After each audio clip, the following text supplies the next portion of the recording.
Hello everyone, welcome back to my YouTube channel. I am Krishna Singh Rajput and have graduated from NIT Trichy and also have secured All India Rank 1 in GATE 2020 in Instrumentation Engineering. And in today's video, I am going to talk about how to make short notes effectively so that one can have a look of any topic at any point of time and within shortest possible duration. So the topic which I am going to talk about is from analog electronics, and the reason behind taking the subject from analog electronics is that not only the instrumentation students but also the students from EC and electrical can have the understanding of it.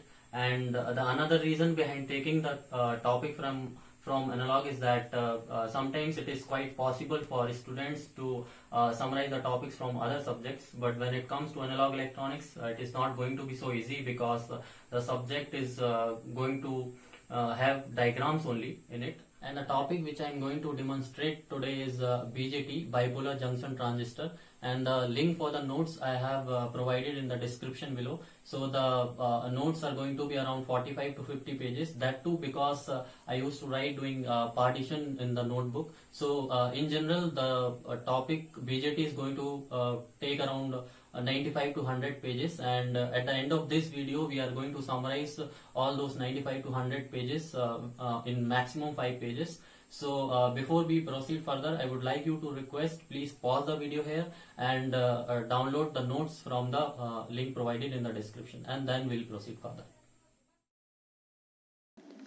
The golden rule to prepare the short notes is that you should neither miss any concept nor include more than required.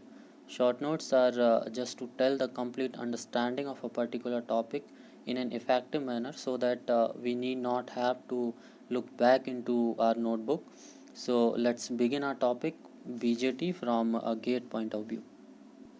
The bipolar junction transistor is a 3-terminal active device which can be used as a control switch.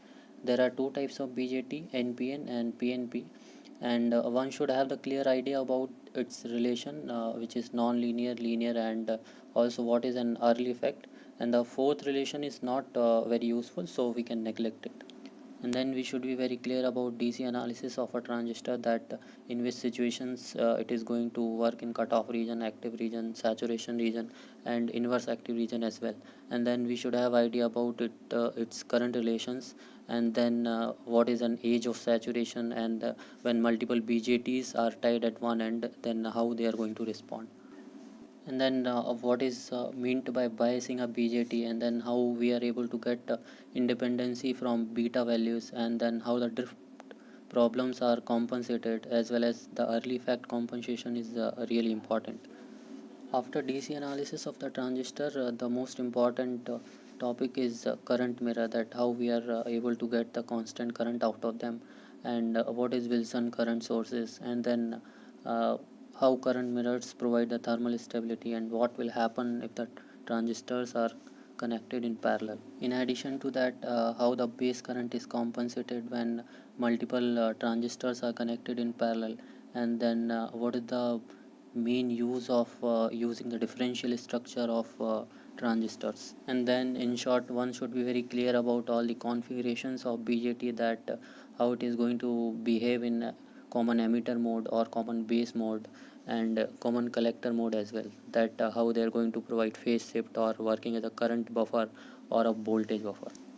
And during a small signal analysis, how is it represented as a pi model, then how its transconductance is calculated, then what is r pi, and then what is its output resistance.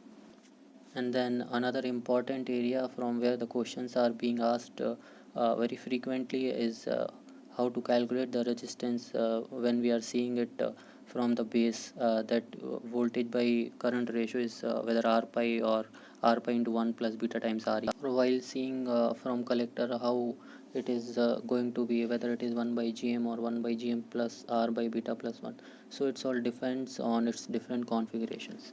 In continuation to input resistance calculation, then we should have clear understanding of the output resistance calculation, that how it is determined, and then we should have clear idea about how to calculate the approximate answer, because sometimes it is not always possible to find the correct or right answer in the options.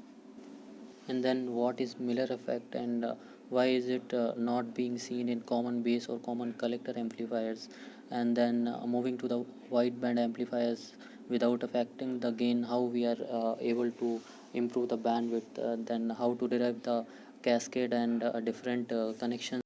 And after summarizing AC and DC characteristics of BJT, what is Darlington pair, and how it is acting as a perfect insulator, and how it is able to provide very high current gain.